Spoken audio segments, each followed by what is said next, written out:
तो चलिए अब हम लोग शुरू करते हैं पार्टनरशिप चैप्टर। क्या शुरू करते हैं? Partnership chapter. पार्टनरशिप चैप्टर को शुरू करते हैं। पार्टनरशिप का सबसे पहले फार्मूला जानते हैं। पार्टनरशिप में एक ही फार्मूला है। बहुत खुशी की बात है कि इन्वेस्टमेंट को अगर टाइम के साथ इनटू करेंगे तो प्रॉफिट मिलेगा। ये जो इन्वेस्टमेंट है कभी पैसा के रूप में दिया रहेगा, कभी रेशियो के रूप में दिया रहेगा। पैसा के रूप में देने का मतलब मान लो कभी दिया रहेगा कि 20,000 निवेश कर रहा है, कभी दिया रहेगा रेशियो के रूप में कि 3:4 के रेशियो में निवेश कर रहा है। ये जो फिर टाइम दिया रहेगा, नहीं कुछ बोला रहे तो हमेशा 1 ईयर मानना है। ठीक है। अब 1 ईयर को आप सुविधा अनुसार ब्रेक करोगे 12 मंथ में, किसी का टाइम 3 मंथ भी दिया रहेगा। फिर आपको आएगा इस दोनों को इंटू करके प्रॉफिट। इसका जो ढांचा बनता है इस प्रकार बनता है। मान लो 2 पार्टनर है ए बी, तो यहाँ सबसे पहले इन्वेस्टमेंट लिखेंगे। इसको अगर कटने वाला था काट के इसका रेशियो लिख देंगे, फिर टाइम लिखेंगे, काट के इसका रेशियो लिख देंगे, फिर प्रॉफिट आएगा तो फिर इसको फर्दर काट के रेशियो लिख देंगे। ठीक है। तो ये हो गया, क्या हो गया, ये सब हो गया। अब इसमें ये सब हो गया और आइए अब आपको हम बताते हैं। पहला जो है 2 पार्टनरशिप का जो सवाल सब है उसको बनाते हैं। ठीक है। 2 पार्टनरशिप के सवाल में I2 कैसे मालूम करेंगे? ये सवाल पढ़ोगे तो इसमें क्या है, इस सवाल पढ़ोगे तो इस सवाल में A और B पार्टनरशिप है। A का इन्वेस्टमेंट दिया है I2 पूछ रहा, मतलब ये वाला गायब है। उसके बाद टाइम दिया हुआ है A और B का, फिर प्रॉफिट का रेशियो दिया है। तो कैसे पता करेंगे I2? तो देखो हमेशा क्या होता है, इन्वेस्टमेंट को टाइम से इंटू करेंगे तो हमेशा प्रॉफिट आएगा। ठीक है। अब हम लोग करते हैं इसको, इसमें कुछ नहीं, हमेशा क्या करेंगे, फार्मूला इस्तेमाल करेंगे। I2 के लिए भी क्या करेंगे, फार्मूला इस्तेमाल करेंगे। अब यहाँ देखो लिखा हुआ कैसे है, लिखा हुआ कैसे है, I1 इंटू में T1, I1 इंटू में T1 तो P1 मिलेगा। फिर I2 इंटू में T2 तो क्या मिलेगा, P2 मिलेगा। I2 इंटू में T2 तो क्या मिलेगा, P2 मिलेगा। अब बस इसी फॉर्मूला के आधार पर है, अब इसको सॉल्व कर ले रहे हैं। अब 2 पार्टनरशिप में ही T2 यानी कि सेकेंड टाइमिंग कैसे निकालेंगे, T2। अब मान लो कि ये सवाल है, मान लो कि ये सवाल है, एक है पार्टनर ए, एक है पार्टनर बी। यहाँ पे I1 दिया हुआ है, I दिया हुआ है, T दिया हुआ है, प्रॉफिट बोल रहा है। हम लोग जानते हैं कि इन्वेस्टमेंट को टाइम से इंटू करेंगे तो प्रॉफिट मिलेगा। अब यहाँ देखो I1 इंटू T1 तो P1 मिल रहा है, I1 इंटू T2 तो P2 मिलता है। इसी तरीके से I1 इंटू T1 तो P1, I2 इंटू T2 तो P2। यहीं से जो T2 है वो गायब है तो वो निकाल देंगे इंटू करके। ठीक है।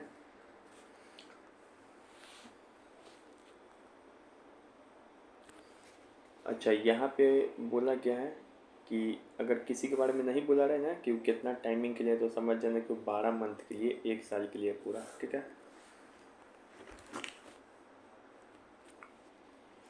अब आइए, अब ये वाला सवाल देखेंगे तो यहाँ पे लैंग्वेज का फंसाया है। यहाँ पे ये देखो, ये लाइन बोल रहा है कि बी भागीदार के रूप में कब शामिल हुआ। बी कितने समय के लिए रहा, कितने समय के लिए पैसा लगाया, ये नहीं पूछ रहा है, कितने समय बाद शामिल हुआ ये पूछ रहा है। तो ऐसा सवाल जब भी आए आप क्या करोगे, कितने समय के लिए पैसा लगाया था वो निकाल के उसको 12 में से माइनस करना पड़ता है। तो यहाँ पर ये वाली सवाल है। ठीक है। आफ्टर 2 महीना बाद आया, 3 महीना बाद आया बाजार में, कि 4 महीना बाद, कि 5 महीना बाद।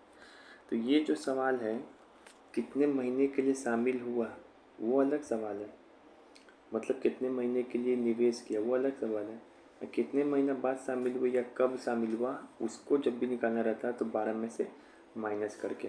अब मानिए यहाँ पे ए बी दिया हुआ है, इन्वेस्टमेंट क्वेश्चन में दिया हुआ है ये। अब इसको काट के इसका रेशियो निकाल लेंगे। टाइम T1 दिया हुआ है, T2 नहीं दिया हुआ है, फिर इस दोनों को इंटू करके प्रॉफिट आ रहा है, तो प्रॉफिट आ रहा है, अब इसको आपस में काट देंगे, क्या आ जाएगा, आपस में प्रॉफिट दिया, अब इसको काट को तो रेशियो में कन्वर्ट कर दो। फिर यहाँ पे फार्मूला लगाएंगे, जब ये नहीं दिया है तो पहले तो ये निकालेंगे कितने समय के लिए पैसा निवेश किया, ठीक है। तो I1 इंटू में T1 is equal to P1, I2 is equal to T2 is equal to P2, ठीक है। यहाँ से T2 निकालेंगे, मतलब कि ये 9 महीने के लिए पैसा निवेश किया, लेकिन कितने महीना बाद शामिल हुआ था, हमेशा क्या बोले थे, 12 में से इसको घटा देंगे, तो 3 महीना बाद शामिल हुआ था, ठीक है, यही। तो बी जो भागीदार के रूप में आफ्टर 3 मंथ शामिल हुआ बिजनेस में, ठीक है, ये हो गया। अब ये वाला सवाल है कि सेकेंड पार्टनरशिप में ही, दो पार्टनरशिप में ही प्रॉफिट कैसे निकालते हैं। तो ये जो सवाल पढ़ोगे ना, ये जो सवाल पढ़ोगे तो इसमें पता चलेगा कि ए बी दो पार्टनरशिप है, उनका पैसा जो है इन्वेस्टमेंट दिया वैसे, इसको रेशियो में कन्वर्ट कर लिए आपस में, इस दोनों को काट के, टाइम दिया हुआ है, इस दोनों को काट के 2/3 में कर दिए, ठीक है। और यहाँ पे प्रॉफिट इस दोनों को इंटू करके निकाल दिए सिंपली, ठीक है। प्रॉफिट परसेंट पूछ रहा है यहाँ पे कि व्यापार में लगभग कितना प्रतिशत ए का हिस्सा होगा, ए का परसेंट पूछ रहा है, तो टोटल बाई ए कर देंगे, ठीक है, इंटू में 100%, ठीक है।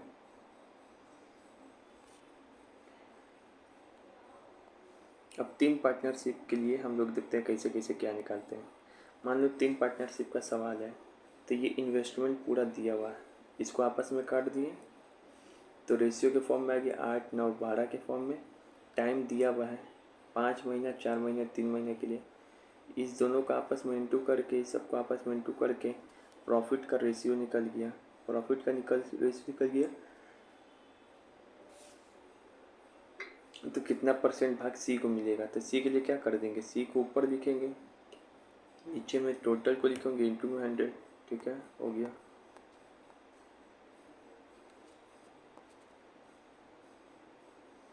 अब यहाँ देखो ए बी सी है, 5, 7, 4 के अनुपात में पैसा लगाया, अब उस, ठीक है, ए बी सी है, 5, 4, 7 के अनुपात में पैसा लगाया। यहाँ पे देखो जो इन्वेस्टमेंट है वो आपको रेशियो के रूप में ही दे दिया हुआ है शुरुआत से ही, और जो टाइम में XYZ टाइम नहीं पता है, और जो प्रॉफिट है उसका भी रेशियो दे दिया है, तो टाइम का रेशियो पूछ रहा है।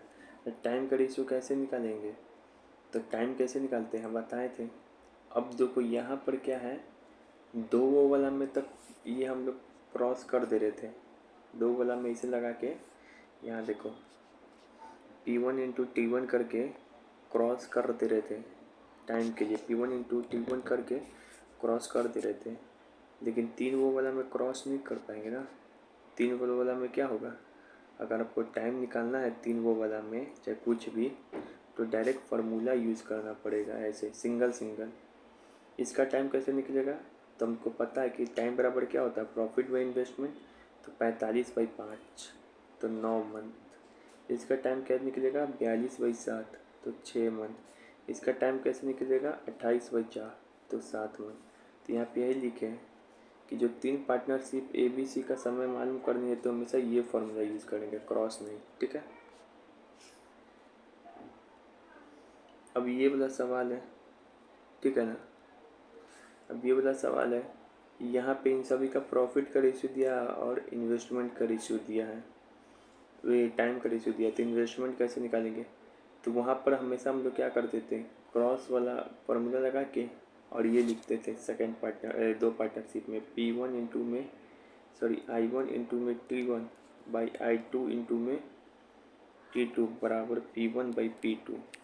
लेकिन यहाँ पे ये फार्मूला नहीं चल पाएगा, यहाँ पे सिंगल सिंगल निकालते हैं, क्या करते हैं, सिंगल सिंगल।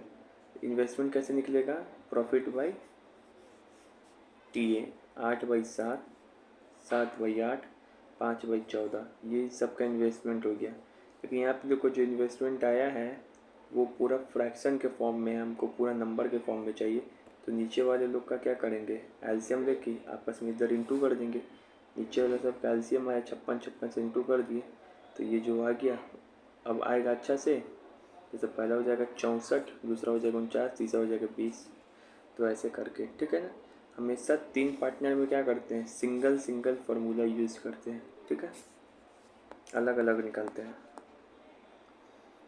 अब ये सवाल है, लेकिन इस सवाल में जो मेन बात है आपको फंसाएगा इस लैंग्वेज में, यहाँ बोल रहा है कि यदि सी को लाभ का एक हिस्सा प्राप्त होता है तो एक के हिस्से से 1000 इतना अधिक है, तो बी का लाभ पता कीजिए। मतलब ये जो वैल्यू है ना प्रॉफिट का दिया हुआ है, ए माइनस सी का वैल्यू दिया हुआ है, ए माइनस सी का वैल्यू दिया है, बी का चाहिए तो इसमें इंटू 6 कर देंगे। मतलब ये 7 यूनिट का वैल्यू दिया हुआ है, इसी लाइन को पकड़ना था कि ये माइनस सी का वैल्यू दिया हुआ है, ठीक है। बाकी तो सब नॉर्मल है। अब यहाँ पे देखो, अब ये यूनिक सवाल है, ठीक है ना। इसमें ये देखो आपको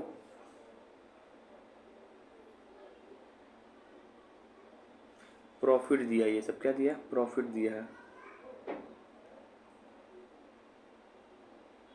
आपको, ये सब क्या दिया है, प्रॉफिट दिया है। बी ने लाभ में अपना हिस्सा 6000 रुपया लिया, तो ए ने निवेश कितना किया था।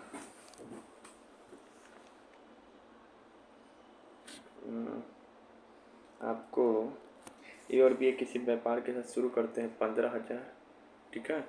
टोटल प्रॉफिट है 15,000। उन्होंने साल के अंत में 2,000 का, उन्हें साल के अंत में 2,000 का लाभ हुआ। क्या हो रहा है, 2,000 का लाभ हुआ। यहाँ पे देखो ये क्या है, टोटल प्रॉफिट दिया हुआ है, और ये क्या है,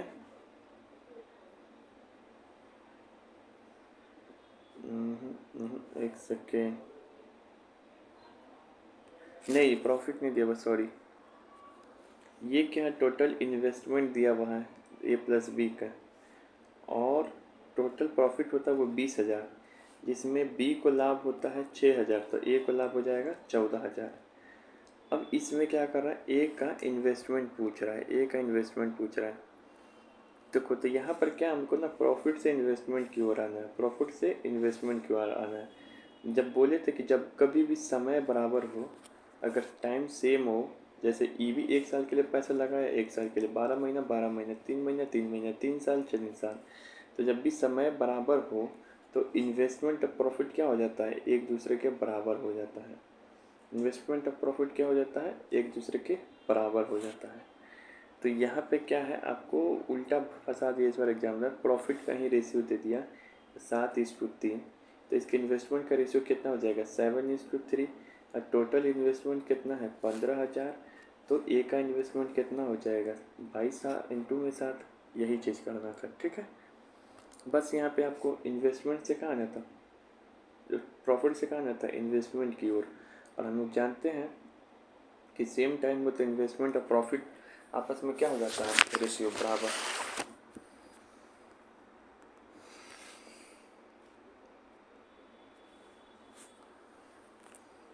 अब यहाँ पे देखो, ए बी सी एक व्यवसाय की शुरुआत करते हैं, ठीक है ना। ए बी सी एक व्यवसाय की शुरुआत करते हैं, ए के निवेश का 3 गुना, बी के निवेश के 2 गुना, और सी के निवेश के 4 गुना के बराबर है।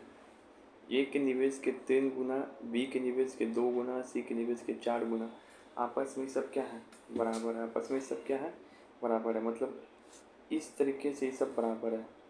तो इन्वेस्टमेंट का रेशियो कैसे निकल जाएगा, जो है उसको नहीं पसंद बाकी बगल वाला पसंद तो 8, जो है उसको नहीं पसंद बाकी बगल वाला पसंद तो 12, जो है उसको नहीं पसंद तो बगल वाला पसंद तो 6, ठीक है।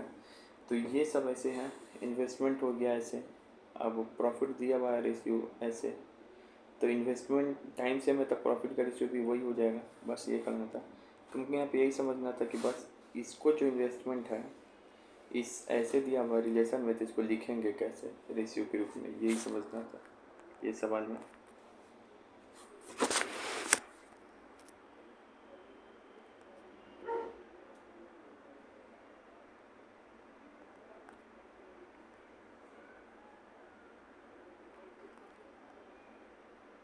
अब यहाँ पे क्या कि जब कोई व्यापार में से बीच व्यापार में से ही जुड़ जाए अगला आदमी, या बीच व्यापार में से ही छोड़ के चला जाए, ये अलग टाइप है। एक और टाइप आएगा आगे में जिसमें बीच व्यापार में पैसा शामिल करेगा। क्या करेगा?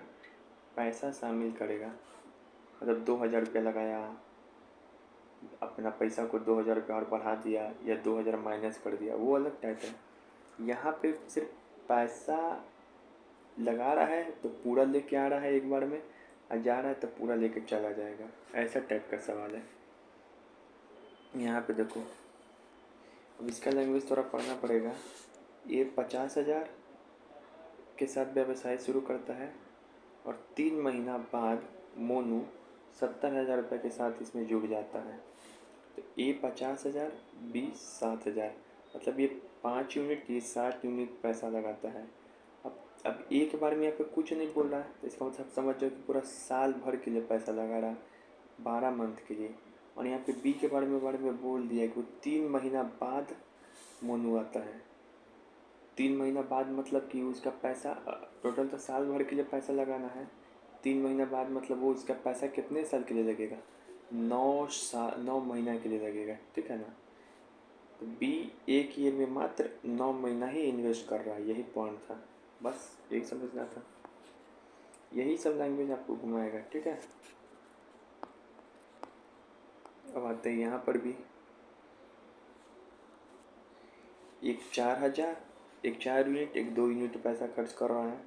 अब यहाँ पे बोल रहा है 6 महीना बाद राजा निवेश करके शामिल होता है। तो एक जिसके बारे में नहीं बोल रहा तो समझ जाओ, तब 12 महीना तक पैसा शुरुआत से लगा रहा है, और जो बाद में आया 6 महीना बाद, मतलब वो अपना पैसा 6 महीना के लिए ही लगा रहा है, बस यही चीज़ है।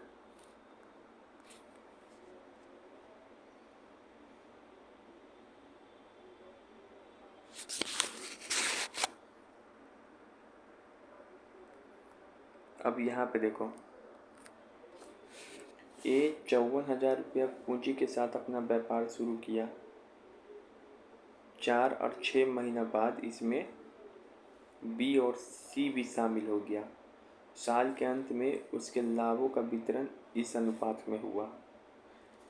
तो बी और सी द्वारा लगाई गई पूंजी का अंतर क्या है?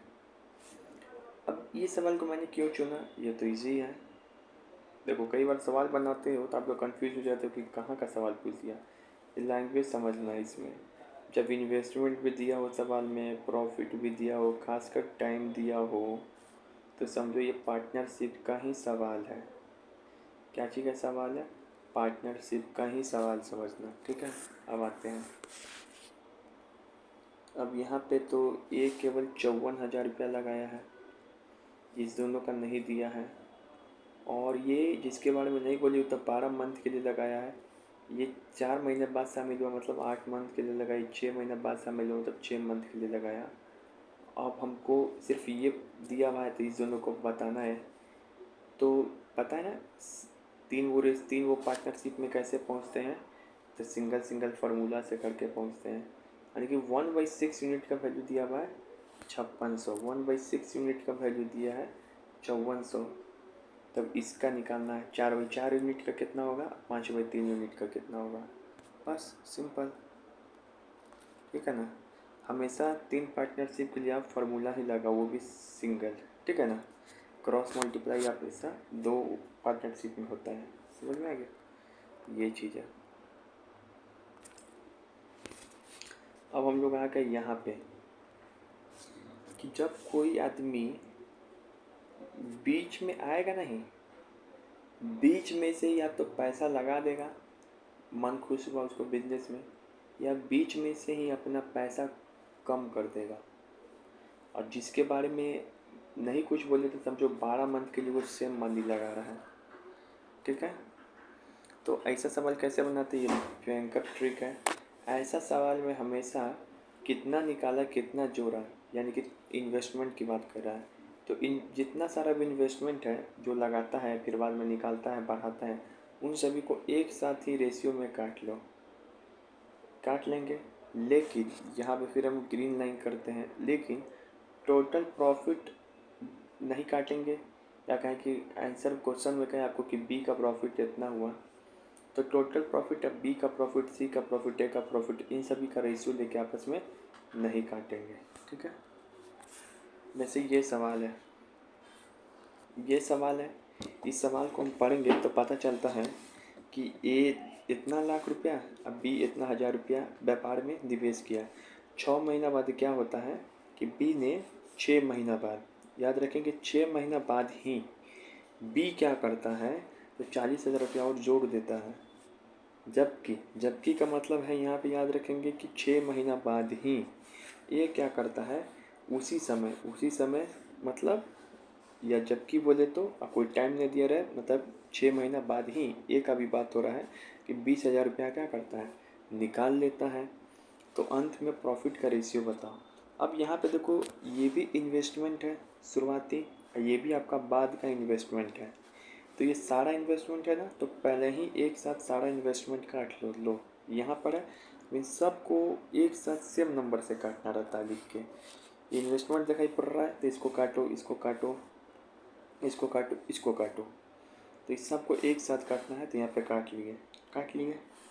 तो इसका वैल्यू आया 5, इसका वैल्यू आया 4, इसका वैल्यू आया 2, इसका वैल्यू आया 1। अब हम लोग जानते हैं कि पी ए कैसे लिखेंगे ऐसा सवाल में, तो I1 into T1 plus I2 into में T2, P B I B into T B plus I B dash T B dash. अब यहाँ पे देखो, जो ए है शुरुआत में, यहाँ देखो जो ए है 5 रुपया इन्वेस्टमेंट कर रहा था शुरुआत में, तब 5 लिखेंगे। बी है 4 रुपया इन्वेस्ट कर रहा था तो 4 लिख दिए। अब क्या किया, 6 महीना बाद दोनों का मूड बदल गया, मतलब ये पैसा 5 यूनिट और ये 4 यूनिट है, 6 महीना के लिए ही 5 यूनिट और 4 यूनिट पैसा खर्च कर रहा है। फिर प्लस करेंगे, माइनस नहीं, क्या करेंगे प्लस। जो भी आपको कम बेस होगा इस अमाउंट में होता है। फिर क्या किया कि जो ए है वो क्या किया, उसमें से 2 रुपया क्या किया, ए जो है नहीं, ए जो है 1 रुपया इसमें से घटा दिया। मतलब अब 4, पहले तो 5 यूनिट 6 महीने के लिए लगा रहा था, अब वो 4 यूनिट अगला 6 महीने के लिए लगाया। इसी तरीके से जो बी है, पहला था 4 यूनिट 6 महीने के लिए लगाया था, प्लस 2 रुपये उसमें और जोड़ दिया अगला 6 महीने के लिए। तो ऐसे ऐसे करके रेशियो मिल गया। ठीक है, तो ऐसे ही बनाते हैं हम लोग ऐसा सवाल।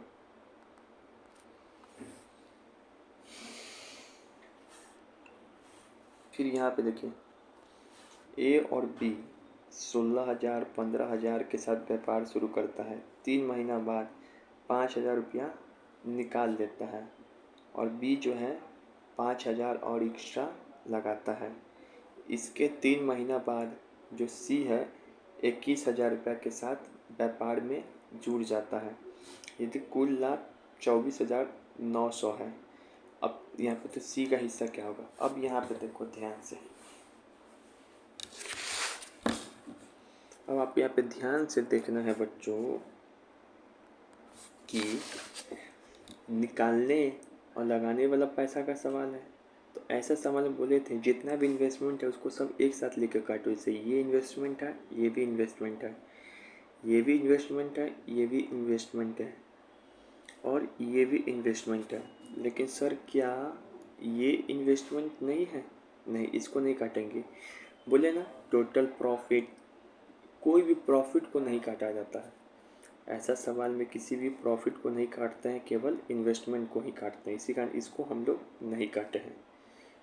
अब ये सब इन्वेस्टमेंट था, तो इस सब को एक लाइन से हम लोग पहले यहाँ पे लाके लिख दिए।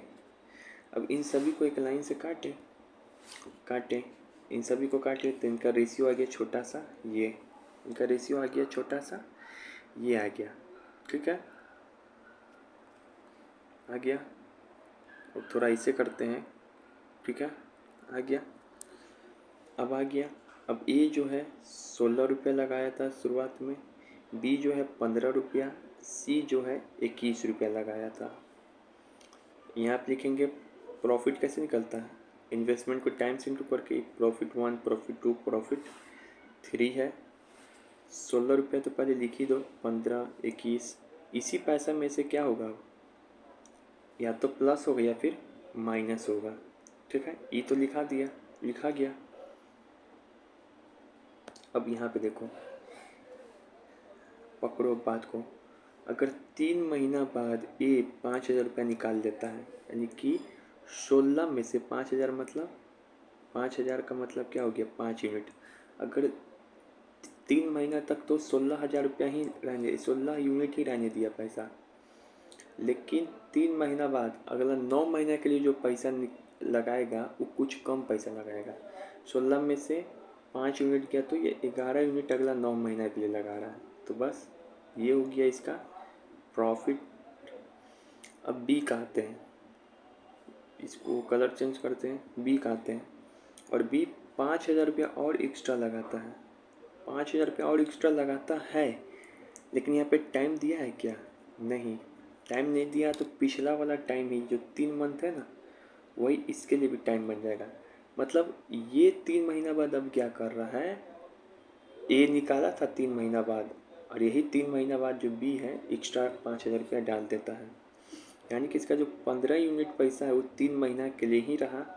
इसमें से 5 यूनिट निकालिए तो 10 यूनिट पैसा अगला 9 महीने के लिए लगाएगा। सर 5 यूनिट और जोड़ेगा तो अगला 20 यूनिट अगला 9 महीने के लिए रहेगा। तो ये बी का इन्वेस्टमेंट हो गया। अब यहाँ पे देखिए, फिर यहाँ पे देखो कितना अच्छा ये टेक्निकल लैंग्वेज यूज़ हो रहा है इस सवाल में। यहाँ पे बोला है, राकेश सर वाला सवाल, एक VVI भी लिखे हैं। इसके 3 महीना बाद, फिर इसके 3 महीना बाद सी 21,000 रुपये के साथ जुड़ जाता है। इसके 3 महीना बाद मतलब ये इसके 3 महीना बाद, मतलब कि 6 महीना बाद हो गया। 3 महीना बाद बोलता तो अलग होता, लेकिन इसके 3 महीना बाद बोल रहा है, आफ्टर दिस, ठीक है ना। तो सी तो शुरुआत में 21,000 रुपये लगाया ही था, तो हम लोग सोच रहे थे कि 12 महीने के लिए लगाया है, नहीं, तो 12 शुरुआत में जुड़ा ही नहीं है, सी जुड़ा है बाद में।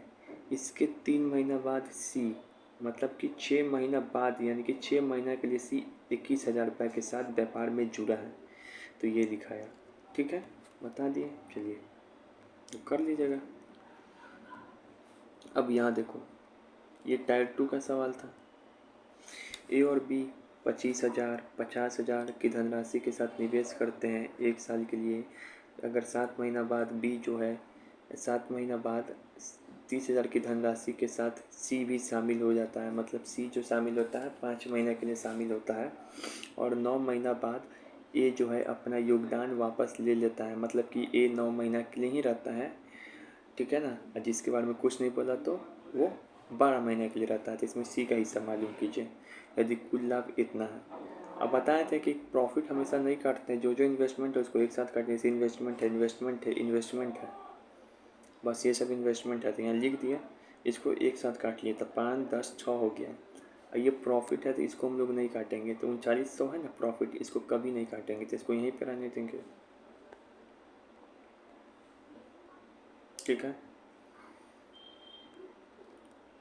अब यहाँ पे देखो ABC, ए जो है 5 रुपया लगाया, लेकिन बोला था क्या, 9 महीना बाद अपना पैसा निकाल लिया, यानी कि 9 महीना तक के लिए ही पैसा रहा। सी जो है अगला 6 महीना बाद, सी जो है 7 महीना बाद शामिल हुआ व्यापार में, मतलब जो 6 यूनिट पैसा लगाया था वो 5 महीना के लिए ही लग पाया। अब बी के बारे में बस इतना दिया है कि 10 रुपया लगा, लेकिन बी के बारे में कुछ नहीं बोल रहा है। तो ये टेक्निकल पॉइंट है, यहाँ पे आप लोग ग्लिच मत कर देना। जिसके बारे में कुछ भी ना बोले समझो कि उसका पैसा पूरा साल भर 12 महीना के लिए लगा हुआ है, ठीक है। तो बी का पैसा पूरा साल भर 12 महीने के लिए लगा हुआ है, ठीक है, हो गया।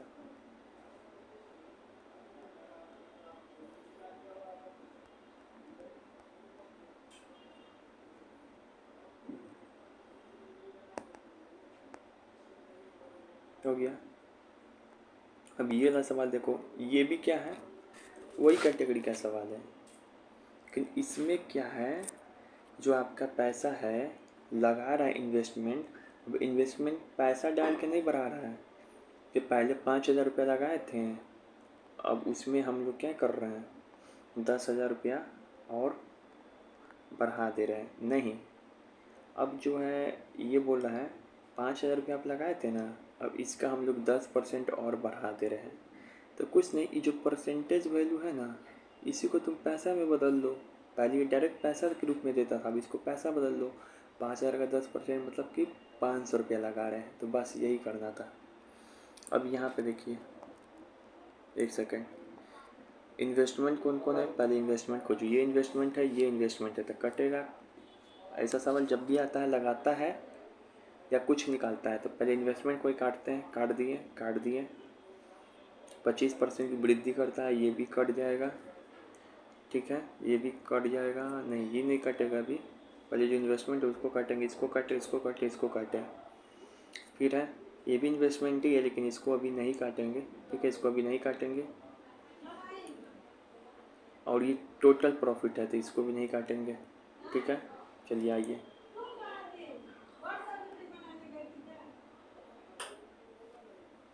यहाँ पे बोल रहा है कि ABC 3 व्यापार हैं, इतना पैसा निवेश किया। 6 महीना बाद B अपना पूंजी का 25% वृद्धि किया। जबकि बोलिए तो कितना महीना, मतलब 6 महीना बाद ही C जो अपनी पूंजी का 10% कमी कर दिया। B के बारे में नहीं बोल रहा है, मतलब B पूरा साल भर पैसा लगाया। ठीक है, आइए यहाँ पे अब देखो। अब ये कौन सा टाइप है, परसेंटेज आ गया है रिडक्शन और इंट्रोडक्शन वाले पैसा में। तो कोई बात नहीं, पहले तो जो दिया हुआ है इन्वेस्टमेंट उसको काट दीजिए। ये दिया है ना, एक साथ लिख के सबको कटा है। ये हो गया 80 यूनिट पैसे, ये 60 यूनिट पैसे, ये 40 यूनिट पैसा है। अब 75% बढ़ाने का मतलब है कि 60 से पैसा 75 रुपया कर दिए। 36% बढ़ाने के 10% बढ़ा के का मतलब है कि पैसा 10 रुपया क्या कर दिए, 40 से 36 कर दिए। अब एक चीज़ रुको, बच्चा तुम लोग कंफ्यूज नहीं होना कि तुम सोचेगा क्या कि हम इस दोनों को आपस में काट दें। इस दोनों को सिर्फ काट सकते नहीं हैं, अगर इसको काटना है तो इसको भी काटना होगा। इससे अच्छा हम बस यही कहेंगे, जब भी ऐसा परसेंटेज वाला सवाल आ जाए इसमें, तो आप बस इसी को ही काट लेना, बस चुप हो जाना, पेशेंस रखना। ये भी इन्वेस्टमेंट हमको पता है, लेकिन अब इसको नहीं काटना, जो आएगा पैसा उसको लिख देना। ठीक है, बस इसको ही काट लेना। ठीक है, हो गया। यहाँ पे तो ये प्रॉफिट है तो ये तो कट होगा ही नहीं, और ये भी इन्वेस्टमेंट कट नहीं होगा, याद रखना। बस हो गया। अब जो शुरुआती पैसा है, एक पहले ऐसे लिखते थे, प्रॉफिट प्रॉफिट प्रॉफिट लाइन, फिर प्लस कर करके लिखते थे हम लोग, याद आ रहा है। यहाँ पे इन्वेस्टमेंट जो है पहले लिख देते थे 80 रुपया, 60 रुपया, 40 रुपया, ये तो ओरिजिनल इन्वेस्टमेंट है। ए के बारे में कुछ नहीं बोला, मतलब ये अपना पैसा 12 महीना के लिए लगाया है। बी क्या किया, 6 महीना बाद 25 रुपया, और इसमें बी जो है क्या किया, बी का पैसा शुरुआत में 6 महीने तक तो 60 ही रुपया था, लेकिन प्लस लगाएंगे, लेकिन फिर अगला जो 6 महीना है ना, 25 की जगह 75 रुपया लगाना शुरुआत किया। सी जो है शुरुआत के 6 महीना के लिए तो 40 रुपया ही लगाया, लेकिन अगला जो 6 महीना आएगा उसमें 4 रुपया कम करके यानी कि 36 रुपया ही लगाएगा। अब ये आ गया प्रॉफिट। ठीक है, ऐसे। अब है हम लोग जो टाइप है इसमें, डोनेशन टाइप, डोनेशन या टैक्स टाइप। ठीक है ना, डोनेशन या टैक्स टाइप। इसी सवाल में हम UPSI के सवाल आए थे 2026 में, खैर बना दिए थे लेकिन हम फिर भी फंस गए थे। लेकिन इसको सीख लो कैसे बनाते हैं। इसमें 2 ही टाइप का सवाल पूछता है, इसमें जो है 2 ही टाइप का सवाल पूछेगा। पहला टाइप ये है, दूसरा टाइप नीचे है। A और B व्यापार में 5 और 7 के अनुपात में निवेश करता है। यदि टोटल प्रॉफिट का 8% दान में दिया, टोटल प्रॉफिट का 8% दान में दिया और A को इतना लाभ हुआ है, तो कुल लाभ मालूम करो। ठीक है, कुल लाभ मालूम करो। अब देखो दोस्त, दिया क्या क्या, इसको ऐसे यहाँ पे लिख दो पहले, डोनेशन वाला भी। A जो है 5x में पैसे लगाए, B 7x में। टाइम के बारे में कुछ नहीं बोल रहा है, तो प्रॉफिट भी हो जाएगा 5x और 7x। अब हमको ये फॉर्मूला तो पता ही है, इन्वेस्टमेंट इनटू टाइम बराबर प्रॉफिट। 2 साझेदार में लगा सकते हैं आराम से। तो अब यहाँ पे देखो, टोटल इन्वेस्टमेंट कितना था, 12x, वो लिखो। टोटल इन्वेस्टमेंट के साथ हमेशा 100% लिखो। अब टोटल प्रॉफिट पूछ रहा है ना, कुल लाभ, तो यहाँ पे P लिख दो। ठीक है, दान में दिया 8%, तो बचा कितना, 92%, वो लिख दो।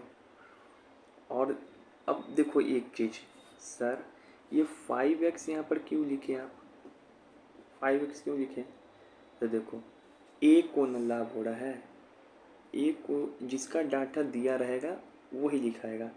ए को लाभ हुआ है तो ए का डाटा दिया है तो ए का यूनिट लिखाएगा, और यहाँ पे ये लगा दो, उसके बाद हटा दो। ठीक है, जिसका दिया रहेगा वही लिखाएगा। इसी तरीके से ये वाला सवाल है कि एक BC में इसको इतना इतना पैसा लगाया, निवेश किया, साल के अंत में अर्जित लाभ में अगर इतना रुपया टोटल प्रॉफिट, अब की बार टोटल प्रॉफिट दे दिया है तो डोनेशन में 29% जा रहा है, डोनेशन में 29% जा रहा है, और यहाँ पे बाकी सब निवेश में जा रहा है, और C का हिस्सा पूछ रहा है। अब की बार उल्टा कर दिया। ऊपर वाले सवाल में क्या था, ये जो है ये दे दिया, ये सॉरी ये वाला जो है, हाँ ये वाला जो प्रॉफिट है दे दिया था, ठीक है, और ये पूछ रहा था। लेकिन अब नीचे वाले सवाल में क्या कर रहा है, ये वाला पूरा डाटा दे दिया है और तुमसे ये वाला पूछ रहा है। तो हम बताए थे जिसका दिया था वही लिखते हैं, जिसका पूछे वही लिखते हैं। ये तो पता ही है, दो केस में ही लग सकता है। इन्वेस्टमेंट 41, 39, 84 है, तो सेम टाइम में तो प्रॉफिट भी हो जाएगा 41, 39, 84। अब यहाँ पे देखो टोटल प्रॉफिट में लिखते हैं, इनटू में 100% लिखेंगे, और टोटल प्रॉफिट दिया हुआ भी है तो यहाँ पे सामने में लिख दिए। अब किसका पूछ रहा है, C का, तो C को यहाँ पे लिखेंगे नीचे में 84 यूनिट, इंटू करेंगे किससे, C जितना दान में दिया है, मतलब 29 दे दिया तो 71 बचा, वो बाकी जो P है वही पूछ रहा है। तो जिसका पूछे उसको ही लिखो, जिसका दिया है उसको ही लिखो, ऐसा ही बनता है ये सवाल। NTPC 2025 में भी पूछा था। ठीक है, यही बहुत इजी है। ठीक है, हमेशा याद रखेंगे। देखो दोनों जगह नीचे वाले में टोटल प्रॉफिट में 100 लिखते हैं, इसका गिवन है तो यही लिखेंगे माइनस करके, इसका पूछ रहा है तो यही लिखेंगे माइनस करके परसेंटेज। अब ये वाला देखो, ये वाला जो, अरे यार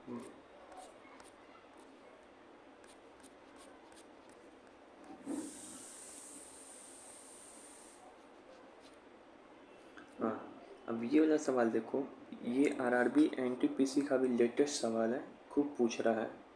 ठीक है, जब प्रॉफिट और इन्वेस्टमेंट M+N या M-N के रूप में दिया हो तब कैसा सवाल बनेगा। कहने का मतलब है अभी जितना भी सवाल देखा है हमने पीछे, तो वहाँ पे जो है आपका इन्वेस्टमेंट है ना, दो रूप में दे रहा था।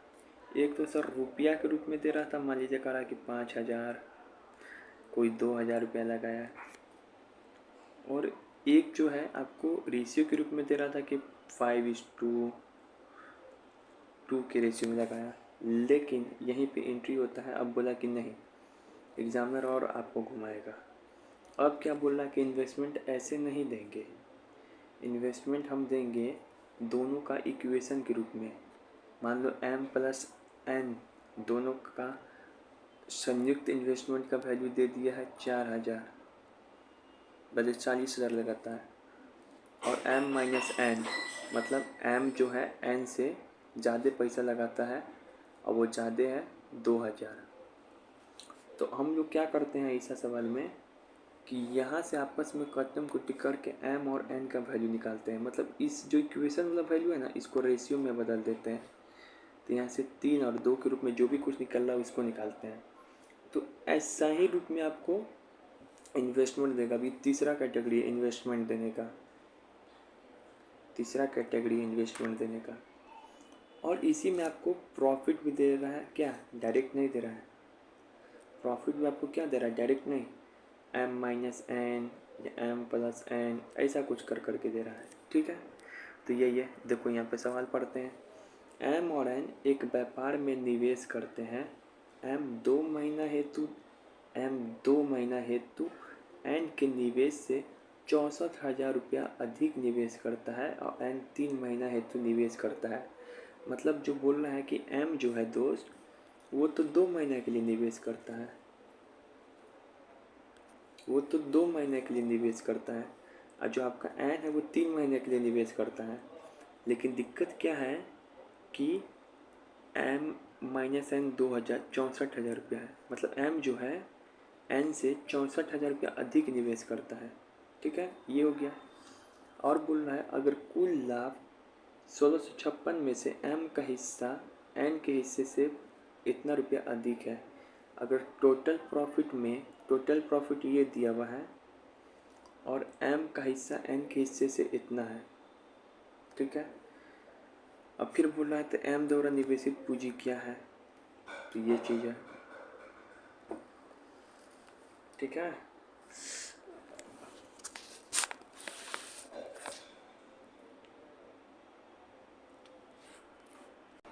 चलिए तो अब यहाँ पे देखिए पहले तो प्रॉफिट का इक्वेशन दिया हुआ है M plus N. Total profit इतना दिया है तो लिख दिए एम प्लस एन। एम का हिस्सा एन के हिस्से से इतना अधिक है, यानी कि एम माइनस एन इतना रुपया दिया है। अब इस सब को प्रॉफिट का रेशियो दिया, तो प्रॉफिट के रेशियो को आपस में काटेंगे तो एम इज टू एन 2:1 में मिल जाएगा। ठीक है, यहाँ पे प्रॉफिट का इक्वेशन दिया था तो इसको रेशियो में बदल दिए। इस तरीके से इन्वेस्टमेंट का इक्वेशन दिया हुआ है, इन्वेस्टमेंट का इक्वेशन दिया हुआ है बस इतना कि एम माइनस एन 64,000 रुपया ये दिया हुआ है। तो तुम सोचो 64,000 रुपया है, लेकिन ये प्रॉफिट है, टाइम तो दिया हुआ है ही। ठीक है ना, अब यहाँ से इन्वेस्टमेंट का रेशियो निकाल लो, टाइम से डिवाइड कर करके 3:1। अब इसको यहाँ पे पुट करेंगे तो एम का इन्वेस्टमेंट निकल जाएगा। ठीक है, एकदम सिंपल सवाल है। बस आपको जो क्या करना था, इक्वेशन को, ये इक्वेशन दिया था ना बेचारा, इसको रेशियो में कन्वर्ट करना था। और जो इक्वेशन दिया है, ये जो इन्वेस्टमेंट का रेशियो कहीं से भी निकाल के लाओ, टाइम से डिवाइड करके इसमें रख देना था। ठीक है, तो ये हो गया, बना लेना, अच्छा सवाल है। अब जो है यहाँ पे ये सिंपल है, लैंग्वेज पे बेस्ड है। 3 हिस्सा इसको मिलता, डी को 7 हिस्सा मिलता, और सी को इस दोनों का एवरेज मिलता, और ए को इसका इतना मिलता। तो सिंपल है, लैंग्वेज बेस्ड है, सिंपल बेस्ड। बी को 3 हिस्सा मिला, डी को 7 हिस्सा, इस दोनों का एवरेज सी को मिला यानी कि 5 हिस्सा मिला, और ए को है ना बी का 2/3 मिला। तो ऐसे करके सॉल्व कर देना था।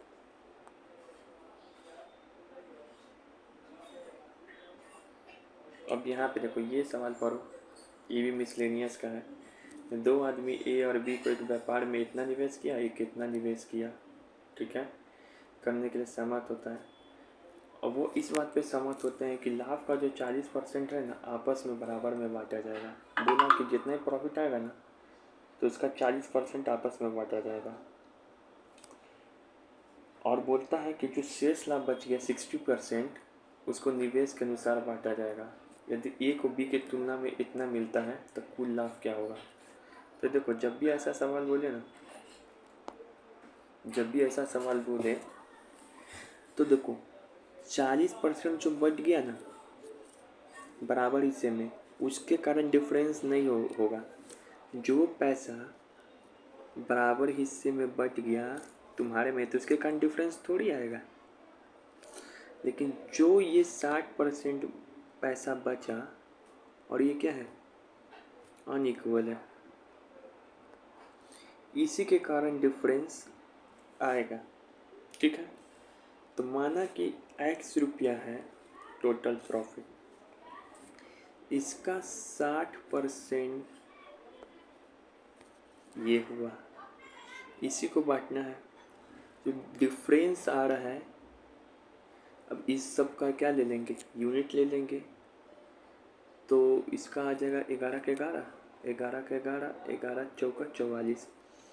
तो 13 यूनिट का जो डिफरेंस आ रहा है 13/15 इक्वल टू 2520। ठीक है, ऐसा ही बनेगा। तो जो डिफरेंस क्रिएट होता है हमेशा अनशेयर्ड अनइक्वल अमाउंट के ऊपर होगा। माना टोटल प्रॉफिट टैक्स, उसका 60% पे डिफरेंट क्रिएट होगा। अब जो है यहाँ पे निकाल दिया तो प्रॉफिट का क्या आ गया, ये रेशियो आ गया 13/14। ए गेट मोर देन बी, इसका ऐसा लिखाया है, बस यहाँ हो गया। अब ये सवाल देखो, ये भी अच्छा है। ये सवाल पूरा पढ़ोगे तो इसमें एक ही जगह फंसोगे कि ए और बी समान मात्रा में धनराशि निवेश किया है, बस यही। तो कुछ नहीं, ए एक्स रुपया और बी भी मान लेते हैं एक्स रुपया, बस यही था इस सवाल में। समान धनराशि में निवेश किया मतलब ए एक्स रुपया, बी एक्स रुपया और सी इतना। ठीक है, अब ये वाला लैंग्वेज आपको समझना है। ये सवाल में क्या बोल रहा है, सी द्वारा शामिल होने के 4 महीने बाद व्यापार में उसने सी द्वारा शामिल होने के 4 महीने बाद व्यापार में उसने अपने निवेश को वापस लेकर बी उस व्यापार को छोड़ देता है अगर 4 महीना नहीं, यहाँ से ये लाइन है, पहले ये लाइन रिपीट होगा। अगर 4 महीने बाद सी इतना पैसा निवेश करने के लिए शामिल होता है, 4 महीने बाद शामिल हो रहा है, यानी कि सी का पैसा जो 8 महीने के लिए लग रहा है। ये लाइन गलती से लिखा गया था, पहले ये लाइन था सवाल में, तब ये लाइन है। अगर सी जब शामिल हो जा रहा है तो उसके 4 महीने बाद, उसके 4 महीने बाद यानी कि 8वां महीने में शामिल हो रहा है, उसके 4 महीने बाद व्यापार में से निवेश को वापस लेकर बी उस व्यापार को छोड़ देता है, यानी कि बी का जो पैसा वो 8 महीने तक ही लगा रहता है। ठीक है, ये लाइन बोलना चाह रहा है। और जिस ए के बारे में कुछ नहीं बोल रहा, जिसका मतलब पूरा पैसा उसका 12 मंथ के लिए लगा है। ठीक है, तो देखो सी जो है 4 महीना बाद व्यापार में शामिल होता है, यानी कि 8 महीने के लिए उसका पैसा लगता है। और जनवरी फरवरी मार्च अप्रैल में ये शामिल हुआ था। अब इसके 4 महीना बाद, इसके 4 महीना बाद मतलब अप्रैल मई जून जुलाई अगस्त, अगस्त में क्या कर देता है, बी छोड़ देता है। मतलब अब जो बी है वो 8 महीने तक ही रहता है ना। बी क्या रहता है, 8 महीने तक ही रहता है। बस ऐसे इसको लैंग्वेज को समझना था। ठीक है, तो सी से ही बी का तुलना हो रहा है। ठीक है, यही सब सीखना है लैंग्वेज। इसके बाद तो जो कहानी है कर ही दोगे। अब ये है, ये भी इजी है, बना के देख लेना, बस इक्वेशन है तो डरना मत। ठीक है, कुछ नहीं है, इक्वेशन है तो पहले इसको एक्स का वैल्यू निकाल दिए, अब ये पैसा रूप में बदल जाएगा, बस फिर वही कहानी है। अब है last type, active partnership versus sleeping partnership. जो एक्टिव पार्टनरशिप होता है, क्या करो तारो, अब यहाँ पे देखो एक्टिव पार्टनरशिप और स्लीपिंग पार्टनरशिप वाला सवाल है। एक्टिव पार्टनरशिप मतलब कि जो पैसा भी लगाया और काम भी करे तो उसको ज़्यादा पैसा मिलेगा, तो उसको तो सैलरी तो मिलेगा ही, जो प्रॉफिट डिस्ट्रीब्यूट होगा, जो प्रॉफिट डिस्ट्रीब्यूट होगा तो सैलरी के रूप में तो मिलेगा ही, प्लस उसको कमीशन भी मिलेगा। प्रॉफिट नहीं, यहाँ पे क्या लिखेगा, प्लस उसको कमीशन भी मिलेगा। लेकिन जो स्लीपिंग पार्टनर होगा, सिर्फ जो पैसा लगाया है उसको सिर्फ सैलरी मिलेगा, जो प्रॉफिट के रूप में हम लोग डिस्ट्रीब्यूट करेंगे। तो बस यही है। अब सवाल पढ़ लेते हैं। अगर पहले दो पार्टनरशिप का, अगर ए और बी किसी व्यापार में 3:5 में निवेश किया, इन्वेस्टमेंट करता है 64,000 रुपया का लाभ कमाने के लिए, एक सेकेंड, तो 64,000 रुपया का लाभ कमाना है। अगर ए जो है एक्टिव पार्टनरशिप है, कार्यकारी साझेदार मतलब वर्किंग कैपिटल मतलब एक्टिव पार्टनरशिप, तो इसको 10% का अतिरिक्त लाभ मिलता है। उसको 10% का क्या मिलता है, अतिरिक्त लाभ मिलेगा। ठीक है, जितना भी प्रॉफिट आएगा उसमें से उसको 10% एक्स्ट्रा मिलेगा। आते हैं दोस्त, फिर से वहाँ पे थोड़ा नॉइज़ था और देखा, आते हैं। तो जो अब है क्या, एक एक्टिव पार्टनरशिप और स्लीपिंग पार्टनरशिप, ये वाला सवाल है। एक्टिव पार्टनरशिप का मतलब उसको कहते हैं जो व्यापार में पैसा भी लगाया हो, काम भी कर रहा हो, तो उसको सैलरी तो मिलेगा ही प्रॉफिट के रूप में, प्लस उसको कमीशन भी मिलता है। ठीक है। इस जो स्लीपिंग पार्टनरशिप है उसको सिर्फ सैलरी मिलता है, कमीशन नहीं। ठीक है। तो जब भी ऐसा सवाल आए, आपको 3 चीज़ निकालना पड़ता है। मान लीजिए ए का सैलरी निकालना है तो आपको 3 चीज़ निकालना पड़ेगा एक्टिव पार्टनरशिप के लिए। एक तो इसका कमीशन कमीशन निकालेंगे टोटल प्रॉफिट में से। दूसरा, रिमेनिंग पैसा निकालते हैं हमेशा, और रिमेनिंग पैसा ही सैलरी के रूप में बढ़ता है। ठीक है। अगर ए और बी व्यापार में 3:5 के अनुपात में निवेश करता है, वो 64,000 रुपये का लाभ कमाते हैं। अगर ए वर्किंग पार्टनर है और उसे लाभ का 10% एक्स्ट्रा मिलता है, तो ए का कुल कितना होगा। ठीक है। तो यहाँ पे देखो ए और बी, ठीक है। सबसे पहले ए और बी को कितना अनुपात में पैसा मिल रहा है, 3:5 के अनुपात में। तो प्रॉफिट भी क्या, 3:5। ठीक है। तो ए को कमीशन कितना मिलेगा, जो टोटल है उसका 10%, 6400 रुपया। अब रिमेनिंग पैसा क्यों निकालना है, क्योंकि 64,000 में से तो 6400 कमीशन के रूप में मिल ही गया ए को।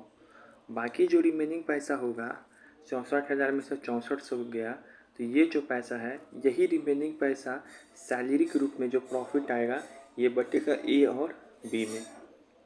मतलब ये 64,000 है ना, 8 यूनिट का वैल्यू है, और हमको चाहिए ए का सैलरी यानी कि 3 यूनिट का वैल्यू। तो कितना आ जाएगा, 21,000। तो ये हो गया सैलरी और ये हो गया कमीशन, 28,000। ठीक है। इसी तरीके से अब ये वाला सवाल है। अब ये 3 पार्टनरशिप का सवाल हो गया। तो 3 पार्टनरशिप के सवाल में क्या है, फिलहाल यहाँ पे बी का पूछ रहा है, लेकिन बी यहाँ पे एक्टिव पार्टनरशिप नहीं है, स्लीपिंग है। तो सिर्फ इसके लिए डायरेक्ट हम लोग क्या करेंगे, इसके लिए रिमेनिंग अमाउंट निकालना ज़रूरी है, लेकिन इसके लिए ए का सैलरी निकालना ज़रूरी नहीं है। ठीक है। इसी तरीके से पहले तो ए को एक्स्ट्रा मिल रहा है तो ए का कमीशन निकाल दिए, ए का कमीशन निकाल दिए। टोटल प्रॉफिट का 15% इसको एक्स्ट्रा मिल रहा है। रिमेनिंग पैसा क्या है, तो 4 लाख में से ही 6,000 जाएगा तो 36,000 रुपये इसी लोग में रिमेनिंग बटेगा। प्रॉफिट जो आएगा वो सैलरी के रूप में बटेगा। अब इसमें क्या है, बी को कितना मिलेगा, तो बी को मिलेगा यही जो 36,000 रुपया, यही जो प्रॉफिट है वो सैलरी के रूप में मिलेगा। ठीक है ना। अब कितना मिलेगा, तो 3 यूनिट का वैल्यू इतना, तो 3 यूनिट का कितना है इसको ये। ठीक है।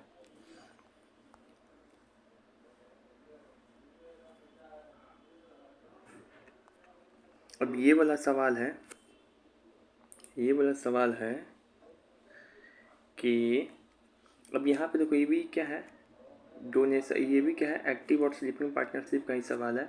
लेकिन यहाँ पे टोटल प्रॉफिट इस बार क्या किया है, टोटल प्रॉफिट ही निकालना है इस बार टोटल प्रॉफिट दिया नहीं, टोटल प्रॉफिट निकालना है। अच्छा, ए वर्किंग पार्टनर है तो ए को कमीशन कितना मिल रहा, 500 रुपया प्रति मंथ, यानी कि 12,000 रुपया एक साल, बल्कि 60,000 रुपया एक साल में मिलेगा। 5,000 रुपया प्रति मतलब 60,000 रुपया एक साल में इसको कमीशन मिल रहा है। और ए का सैलरी कितना मिल रहा है, 5x, जो प्रॉफिट के रूप में मिलता है। तो ए को टोटल कितना पैसा मिला, 5x प्लस 60,000। बी को कितना मिला, 7x। अब इस दोनों का अंतर जो है, पैसा का अंतर, वो कितना दिया हुआ है, 10,000 रुपया। ठीक है। अब वही x का वैल्यू निकाल देगा, टोटल लाभ मतलब 12x, तो 12x का वैल्यू निकाल लो। ठीक है। तो ये हो गया। अब बी अपने से ट्राई करना। ठीक है। ये अपने से ट्राई करना। ये जो सवाल है आपको किसका सवाल है देख के बताओ। तो ये भी एक्टिव और स्लीपिंग पार्टनरशिप का सवाल है, ट्राई कर लेना। और ये बीच में पैसा लगाता है फिर पैसा निकालता है, वो कैटेगरी का सवाल है। ये लैंग्वेज बहुत अच्छा लैंग्वेज दिया है, इसको आराम से सॉल्व करना है। ठीक है। अब बाकी ये सवाल देख लेना, नहीं समझ में आया मेंस के लिए है, ये सवाल भी देख लेना मेंस के लिए है, नहीं समझ में आया। ठीक है, चलिए भाई, ऑल द बेस्ट।